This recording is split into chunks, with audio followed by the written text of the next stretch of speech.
5 दिसंबर 1971 लाहौर के आसमान पर हिंदुस्तानी पायलट धीरेन्द्र जाफा का विमान नियंत्रण से बाहर होता चला गया।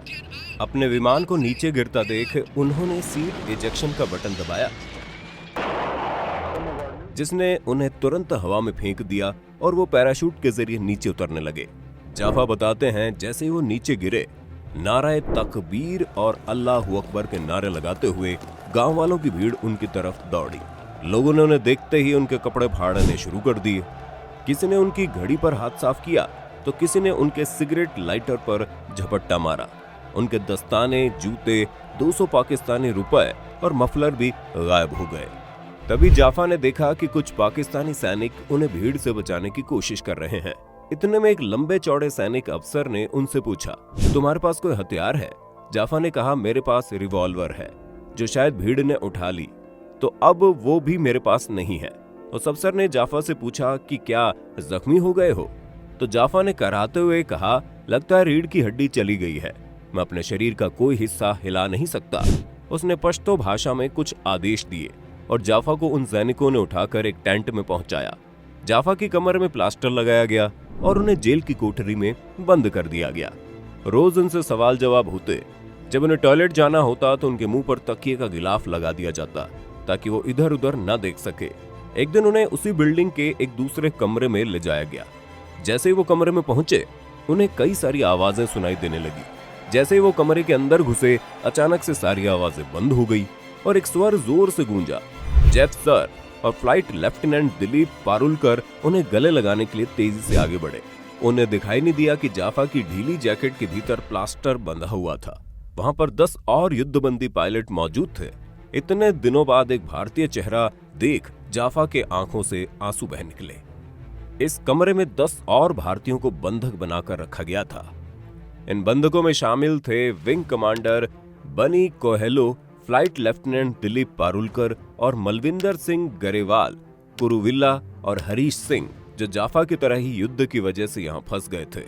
जाफा को कमरे में भेजने के बाद युद्धबंदी कैंप के incharge squadron leader Usman Hanif ने मुस्कुराते हुए कमरे में प्रवेश किया और कहने लगे, मैंने सोचा कि मैं आप लोगों को क्रिसमस की मुबारकबाद दे दूं। वो शाम एक यादगार शाम रही। हंसी मजाक के बीच वहां मौजूद सबसे बड़े अफसर विंग कमांडर बनी कोहेलो ने कहा कि हम सब मारे गए सभी साथियों के लिए मौन रखेंगे और उसके बाद हम सब राष्ट्रगान गाएंगे।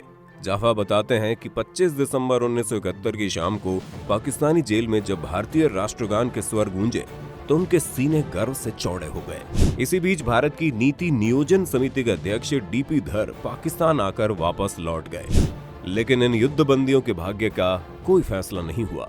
1971 की लड़ाई से पहले एक बार पारुलकर ने अपने साथियों से कहा था कि अगर कभी उनका विमान गिरा दिया जाता है और वो पकड़ लिए जाते हैं तो वो जेल में बैठेंगे नहीं, वो वहां से भागने की कोशिश करेंगे। और यही उन्होंने किया भी। बाहर भागने की उनकी इस योजना में उनके साथी थे फ्लाइट लेफ्टिनेंट ग्रेवाल और हरीश सिंह जी। तय हुआ कि सेल नंबर 5 की दीवार में 21 बाई 15 इंच का छेद किया जाएगा, जो पाकिस्तानी सेना के रोजगार दफ्तर के अहाते में खुलेगा, और उसके बाद 6 फुट की दीवार लांघ कर वो माल रोड पर कदम रखेंगे। इसका मतलब था करीब 56 ईंटों को उसका प्लास्टर निकालकर उसे ढीला करना और उससे निकलने वाले मलबे को कहीं छुपाना।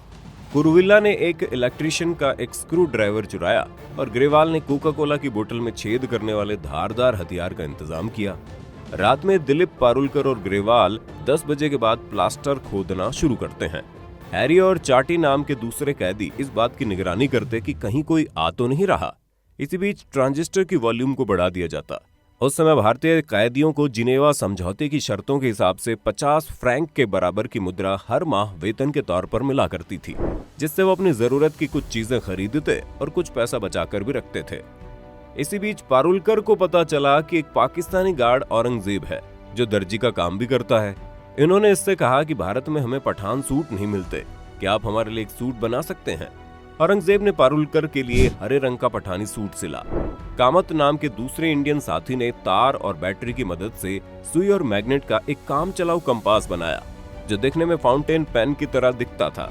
14 अगस्त को पाकिस्तान का स्वतंत्रता दिवस था। पारुलकर ने अंदाजा लगाया कि उस दिन गार्ड लोग छुट्टी के मूड में होंगे और कम सतर्क होंगे। 12 अगस्त की रात उन्हें बिजली कड़कने की आवाज सुनाई दी और उस समय प्लास्टर की आखिरी परत भी जाती रही। 3 लोग छोटे से छेद से निकले और दीवार के पास इंतजार करने लगे। धूल भरी आंधी के थपेड़े उनके मुंह पर लगने शुरू हो गए थे। नजदीक एक पहरेदार चारपाई पर बैठा हुआ था, लेकिन जब उन्होंने उसको ध्यान से देखा तो उन्होंने पाया कि उसने धूल से बचने के लिए अपने सिर पर कपड़ा डाल रखा था। कैदियों ने बाहरी दीवार से माल रोड की तरफ देखा तो उन्हें सड़क पर काफी हलचल दिखाई दी। उसी समय रात का शो समाप्त हुआ था। तभी आंधी और बारिश एक साथ आना शुरू हो गए। चौकीदार ने अपने मुंह से कंबल को हटाया और चारपाई समेत वायुसेना के रोजगार दफ्तर के अहाते की तरफ दौड़ लगा दी। तीनों कैदियों ने जेल की बाहरी दीवार फांद ली। तेज चलते हुए वो बाएं मुड़े और सिनेमा देखकर लौट रहे लोगों की भीड़ में शामिल हो गए। थोड़ी दूर चलने के बाद अचानक फ्लाइट लेफ्टिनेंट हरि सिंह को एहसास हुआ कि वो पाकिस्तान की सबसे सुरक्षित समझे जाने वाली जेल से बाहर आ गए हैं। वो जोर से चिल्लाए, आजादी। फ्लाइट लेफ्टिनेंट मनविंदर सिंह ग्रेवाल का जवाब था, अभी नहीं। सबने तय किया कि वो अपने आप को ईसाई बताएंगे, क्योंकि उनमें से किसी को भी नमाज पढ़नी नहीं आती थी। वो सभी ईसाई स्कूलों में पढ़े थे और उन्होंने भारतीय वायुसेना में काम करते समय ईसाइयों को नजदीक से देखा था। दिलीप का नया नाम था फिलिप पीटर और ग्रेवाल का नया नाम था अली अमीर। भीड़ को चीरते हुए वो तेज कदमों से चलकर बस स्टैंड तक पहुंचे। वहां पर एक कंडक्टर चिल्ला रहा था, पेशावर पेशावर, पेशावर जाना है क्या आपको? तीनों लोग कूदकर बस में बैठ गए। सुबह के 6 बजते बजते वो लोग पेशावर पहुंच गए। वहां से उन्होंने जमरूद रोड जाने के लिए तांगा किया। तांगे से उतरने के बाद उन्होंने पैदल चलना शुरू कर दिया। फिर वो एक बस पर बैठे। उस बस में जगह नहीं थी तो कंडक्टर ने उस बस की छत पर उनको बैठने के लिए कहा। जमरूद पहुंचकर उन्हें सड़क पर एक गेट दिखाई दिया। वहां एक साइन बोर्ड लगा हुआ था जिस पर लगा हुआ था, आप जनजातीय इलाके में घुस रहे हैं। आगंतुकों को सलाह दी जाती है कि आप सड़क ना छोड़ें और महिलाओं की तस्वीरें ना खींचें। फिर एक बस की छत पर चढ़कर वो 9:30 बजे लंडी कोतल पहुंच गए। अफगानिस्तान वहां से सिर्फ 5 किलोमीटर दूर था। वो एक चाय की दुकान पर पहुंचे। ग्रेवाल ने चाय पीते हुए बगल में बैठे एक शख्स से पूछा, यहाँ से लंडी खाना कितनी दूर है? उसको इस बारे में कुछ पता नहीं था। चाय स्टॉल के लड़के ने बताया, टैक्सी से वहां तक पहुंचने के लिए 25 रुपए लगेंगे। ये तीनों टैक्सी वाले की तरफ बढ़ ही रहे थे कि पीछे से एक आवाज आई। एक फ्रॉड व्यक्ति उनसे पूछ रहा था, क्या आप लंडी खाना जाना चाहते हैं? उन्होंने जब हाँ कहा तो उसने पूछा, आप तीनों कहां से आए हैं?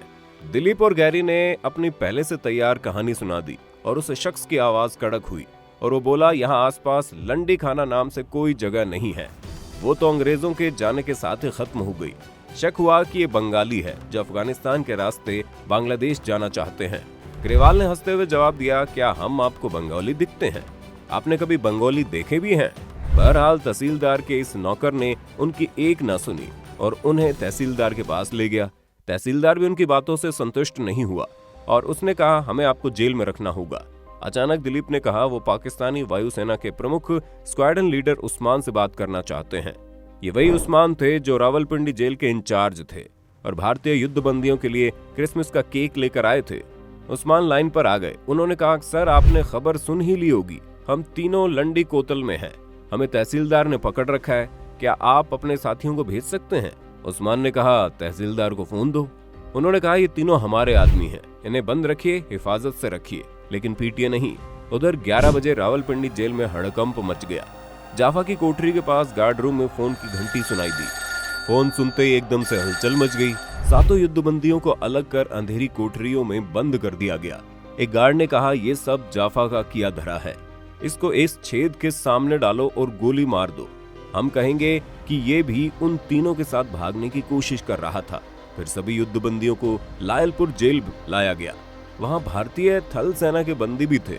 एक दिन अचानक वहां पाकिस्तान के राष्ट्रपति जुल्फिकार अली भुट्टो पहुंच गए। उन्होंने भाषण दिया, आपकी सरकार को आपके बारे में कोई चिंता नहीं है, लेकिन मैंने अपनी तरफ से आप सबको छोड़ देने का फैसला किया है। 1 दिसंबर 1971 को सारे युद्धबंदियों को वाघा बॉर्डर पार करवाया गया। उनमें क्षोभ था कि उनकी सरकार ने उन्हें छुड़ाने के लिए कुछ भी नहीं किया। भुट्टो की दरिया दिली से उन्हें रिहाई मिली है, न कि उनके अपने देश की सरकार की बदौलत। लेकिन जैसे उन्होंने भारतीय सीमा में प्रवेश किया, वहां मौजूद हजारों लोगों ने मालाएं पहनाकर उन्हें गले लगाकर उनका स्वागत किया। पंजाब के मुख्यमंत्री ज्ञानी जैल सिंह खुद वहां मौजूद थे। वाघा से 22 किलोमीटर दूर उनके स्वागत में सैकड़ों वंदनवार बनाए गए थे। लोगों का इतना प्यार देखकर उन युद्धबंदियों का गुस्सा जाता रहा। कुछ इस तरह से हमारे वीर जवान वापस भारत लौटे और उन्होंने कितनी परेशानियां झेली। वीडियो पसंद आई तो लाइक और शेयर करें और ऐसी ही कहानियों और नॉलेज की ढेर सारी बातों से जुड़े रहने के लिए चैनल को सब्सक्राइब करें, बेल आइकन जरूर दबाएं ताकि हम आपके लिए जल्द से जल्द वीडियोस ऐसी ही लाते रहें। शुक्रिया।